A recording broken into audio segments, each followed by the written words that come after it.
Let's take a look at how the Madame Sew electric scissors cut just a few of the most popular types of fabric you might use them on. First here, we're going to go with a cotton canvas, 2 layers of it. It cuts like butter. Here's a little bit thicker brocade type fabric, again, like butter. We're going to go to 3 layers here. And yep, again, these scissors cut cleanly and easily.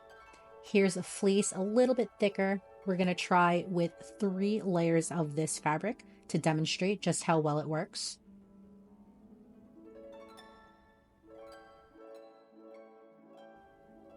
Cuts easily and cleanly through 3 layers of fleece.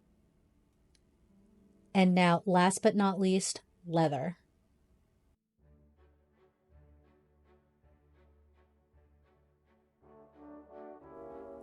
As expected, it cuts very cleanly and smoothly across 1 layer of this leather.